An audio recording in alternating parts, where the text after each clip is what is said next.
Cepat kayak gitu ya. Cepat.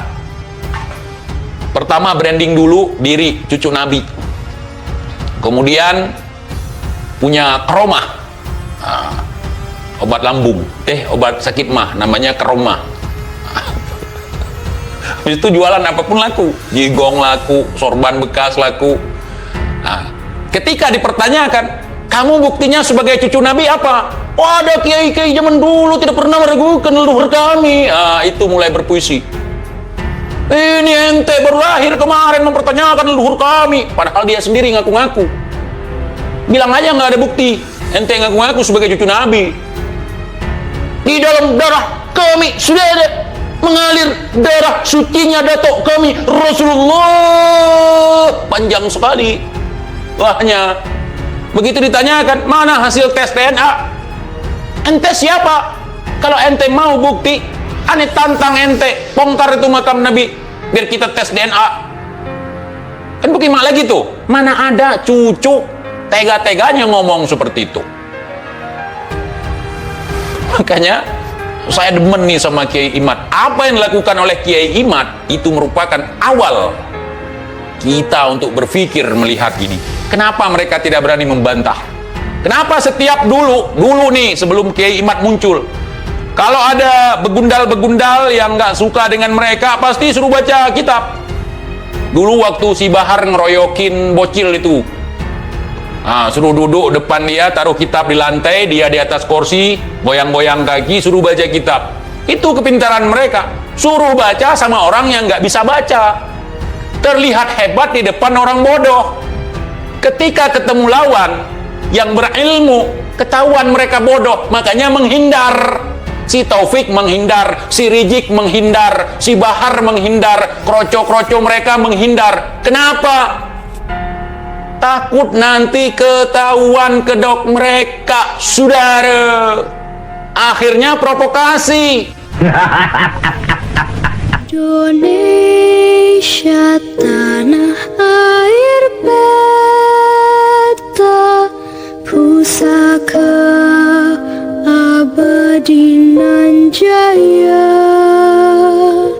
Mau bocorin sedikit nih kalian yang ilmu tinggi-tinggi nih, yang tiap hari ngotak-ngatik kitab tuh, si Bahar misalnya, si Rizik. Kalau ente ziarah ke makam wali, kalau ente mau komunikasi sama dia, ente sambungkan dengan nama ibunya, bukan dengan nama bapaknya. Itu sedikit aja. Ente cari tahu, bener nggak kayak gitu? Ibunya, nama ibunya sebutkan.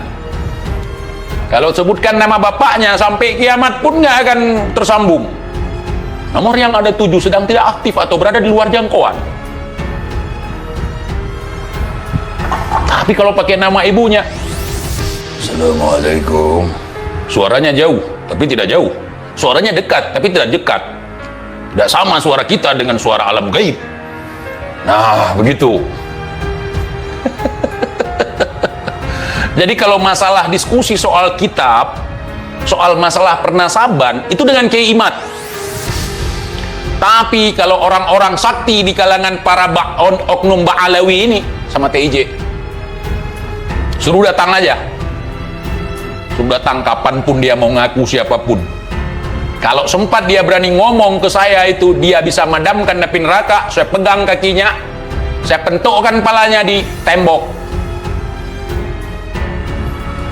Ana TIJ, wallahi ana bisa madamkan api neraka dengan kelingking ana. Itu pun kalau ana tidak malu kepada Rasulullah. Itu langsung ana pegang itu kakinya, tentukan ke pohon kelapa. Enak aja. Saya khusus urusan itu, urusan perhaluan. Mi'raj sehari 70 kali. Udah melebihi Rasulullah, na'udzubillahi min dzalik. Itu kalau kau ke kampungku sama anak TK pun kau cerita seperti itu, kagak percaya. Kagak percaya seperti itu, kagak ada itu. Memang kagak ada. Yang nggak ada jangan diada-adakan. Mau ente bilang Wahabi kek, mau ente bilang PKI kek, mau ente bilang pembenci kek, terserah. terserah. TIJ mengatakan, kita nggak bisa menghidupkan orang mati. Kalau berani itu yang sakti-sakti di kalangan Habib-Habib odong-odong ini, yang bisa menghidupkan orang mati, yang bisa mi'raj, yang bisa mengusir mungkar nakir. Itu sama saya diskusinya duel pun mau saya sama mereka. Pegang itu kakinya, saya lemparkan itu. Saya tentu akan ke batang kelapa itu. Begitu ilmu halu, makanya kalau meniru bukan berguru. Begitu jadinya, ujar TIJ. Aduh, sampah panggil wali. Aduh, parah cerita fitnah terhadap wali itu. Gua kasih tahu ya, antara alam barzah, antara alam itu nggak mau saya sebutkan. Antara alam itu dengan alam kita beda. Dia tidak bisa seperti kita keluar angkasa. Kita dari bumi nih, lepas landas ke antariksa sana. Kemudian di sana ada pesawat ulang-alik. Pesawat ulang-alik nggak bisa. Beda. Ya. Beda, mereka dekat tetapi jauh, mereka jauh tetapi dekat. Jika engkau memiliki kemampuan dengan cara bermakrifat, kau bisa komunikasi dengan dia tanpa menghidupkan dia, tanpa dia harus hidup. Karena sesungguhnya ianya tidaklah mati, tetapi berpisah, mangkat, berpindah, bukan berpisah, berpindah. Tidaklah ianya mati, tetapi berpindah. Nah, mana ada kematian? Yang ada mangkat, perpindahan tempat dari alam kandungan ke alam dunia, ke alam barzah, ke alam akhirat. Mana ada mati? Kalau mati enak sekali. Adis-adis mukul orang, adis-adis rampok orang, mati, udah selesai. Kullu nafsin dha'iqatul maut. Setiap yang bernyawa pasti akan merasakan kematian. Dalam konteks manusia, merasakan, bukan pasti mati, tapi merasakan bagaimana sakaratul maut.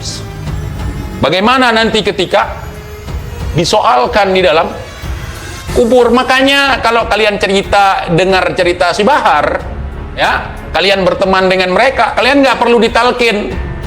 Nanti ada si Bahar yang akan mengusir mungkar nangkir di dalam kubur kalian. Dongeng model apa itu? Kalau sempat di sini ngomong seperti itu kena tendang. Jadi nggak perlu talkin gitu ya. Cukup punya kolega, punya orang dalam. Orang dalam nggak cuma di kantoran sekarang, di alam kubur juga harus ada orang dalam versi mereka, versi oknum Ba'alawi. Nggak ada marrabuka, nggak ada. Saya ada orang dalam. Siapa? Bahar bin Thamid. Maka datanglah si Bahar mengusir mungkar nangkir karena mengganggu zikirnya si Bahar. Wali itu zikirnya nggak akan keganggu dengan apapun. Mau ente tembaki di pinggir kupingnya, mau ada kapal pesawat tempur lewat, mau ada kereta api lewat, nggak akan keganggu zikir wali. Tapi kalau orang sok-sok zikir biar bisa jual air zikir, jual air apa? Air berkah. Entah zikirnya kapan, pokoknya kalau udah dagang, ini ana punya air yang sudah didoakan oleh guru ana.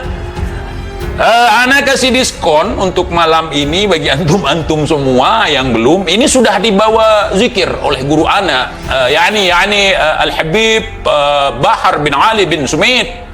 Ini sudah dibawa zikir, sudah kena jigongnya lagi. Padahal kerdusan baru beli, entah kapan dizikirin, tiba-tiba buka kerdus, habis satu kerdus buka lagi satu kerdus, habis kerdus ini buka lagi kerdus itu, laku jualan air. Pret. Indonesia sejak dulu kala tetap dipuja-puja bangsa.